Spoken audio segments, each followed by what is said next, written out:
역사는 경외감과 공포를 동시에 불러일으키는 인물들로 가득합니다.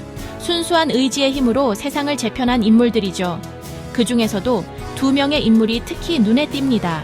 몽골의 정복자 징기스칸과 독일의 독재자 아돌프 히틀러입니다. 두 사람 모두 수백만 명의 죽음에 책임이 있었고 대륙을 휩쓴 군대를 지휘했습니다. 하지만 역사는 그들을 같은 시선으로 기억하지 않습니다. 한 명은 때때로 국가 건설자로, 다른 한 명은 악의 화신으로 여겨집니다.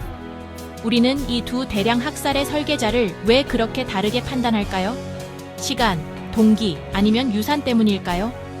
그들을 나란히 놓고 보면 역사가 창조와 파괴를 어떻게 저울질하는지 탐구할 수 있습니다. 그들의 세계로 들어가 그들의 유산을 형성한 힘을 이해해 봅시다. 몽골 초원의 척박한 땅에서 태무진으로 태어난 징기스칸의 어린 시절은 가난과 폭력으로 점철되었습니다. 배신당하고 스스로를 돌봐야 했던 그의 가족의 생존은 그의 교활함과 회복력에 달려 있었습니다. 고난을 통해 그는 동맹을 맺고 싸우던 부족들을 그의 통치 아래 통합했습니다. 1026년, 그는 징기스칸으로 선포되었고 흩어진 시족들을 강력한 제국으로 변모시켰습니다. 그의 야망은 태평양에서 유럽에 이르는 역사상 가장 넓은 연속된 육상 제국을 만들었습니다. 그의 정복 전쟁은 수백만 명의 죽음을 초래했지만 세계 지도를 다시 그렸습니다. 징기스칸은 수세기 동안 문명을 형성할 유산을 남긴 정복자였습니다. 이와 대조적으로 아돌프 히틀러는 20세기 초 유럽의 혼란 속에서 등장했습니다. 실패한 예술가에서 군인으로 변신한 히틀러는 제1차 세계대전 이후의 분노를 바탕으로 나치당에서 부상했습니다. 독일의 절망을 이용하여 그는 유대인과 다른 민족들에게 국가의 불행을 전가하며 독성적인 이념을 퍼뜨렸습니다. 1933년 총리로 임명된 그는 민주주의를 해체하고 전체주의 정권을 구축했습니다. 히틀러의 비전은 제국 건설이 아니라 인종 정화와 세계 지배였습니다. 그의 통치는 제2차 세계대전과 홀로코스트로 이어져 수천만 명의 사망자를 냈습니다. 히틀러의 유산은 이념적 광신주의와 산업적 규모의 절멸로 기억됩니다. 징기스칸의 유산은 정복 그 이상입니다. 그것은 또한 연결에 관한 것이기도 합니다. 몽골 제국은 팍스 몽골리카를 수립하여 실크로드를 확보하고 중국에서 유럽까지 무역과 문화 교류를 가능하게 했습니다. 몽골의 통치 아래 상품, 사상, 기술이 자유롭게 오가며 르네상스와 글로벌 통합을 촉진했습니다.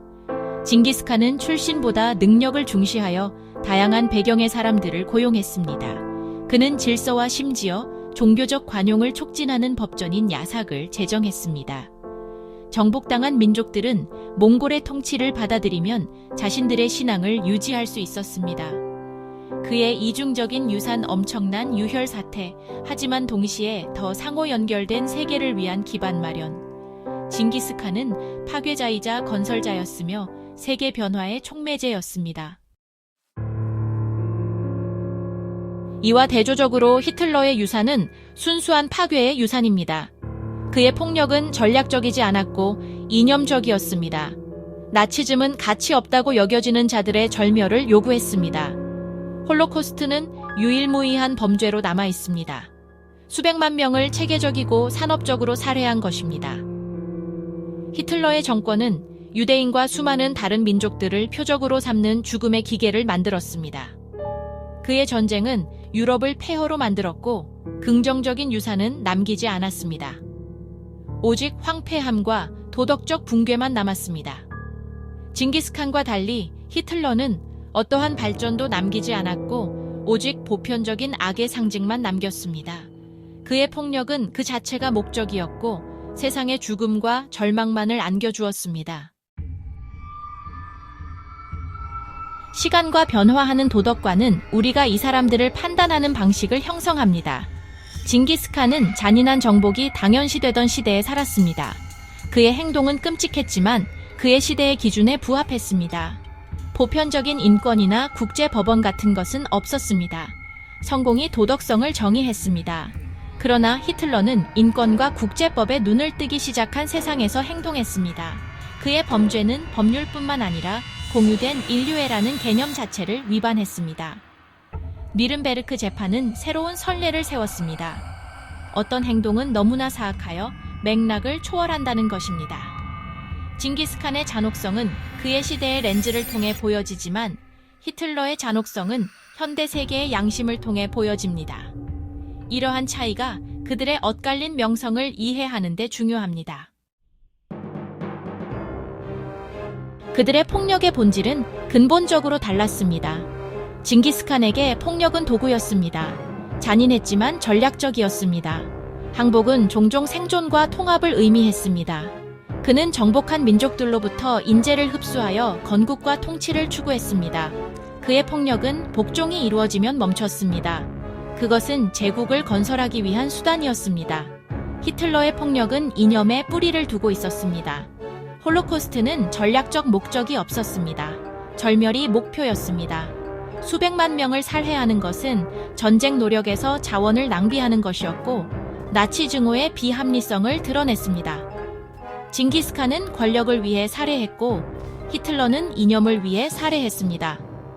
칸의 잔혹성은 비극적인 논리를 따랐지만 히틀러의 잔혹성은 존재 자체에 대한 십자군 전쟁이었습니다. 이것이 정복자와 대량 학살 광신자 사이의 도덕적 간극을 나타냅니다.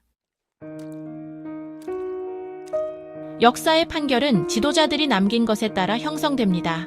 징기스칸의 정복은 그 끔찍함에도 불구하고 무역, 문화 교류, 그리고 더 연결된 세상을 촉진했습니다.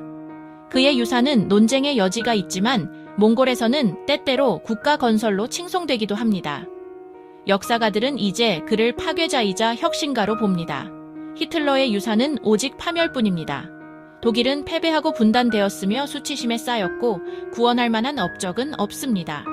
그의 이름은 보편적인 악의 상징이며 그의 기억은 비난받고 불법화되었습니다. 시간은 징기스칸에 대한 미묘한 시각을 허용했지만 히틀러에 대한 비난은 더욱 심화시켰습니다. 그들의 명성이 엇갈리는 것은 한 명은 세상을 변화시켰고 다른 한 명은 오직 죄만 남겼기 때문입니다. 징기스칸과 아돌프 히틀러 모두 폭력을 통해 역사를 바꾸었지만 그들은 천지 차이로 판단됩니다. 칸은 역설적으로 더 연결된 세상을 위한 길을 닦은 잔인한 국가 건설자로 기억됩니다.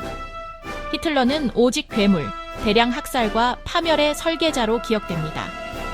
그 이유는 다른 도덕적 시대, 다른 동기, 그리고 엄청나게 다른 유산 때문입니다.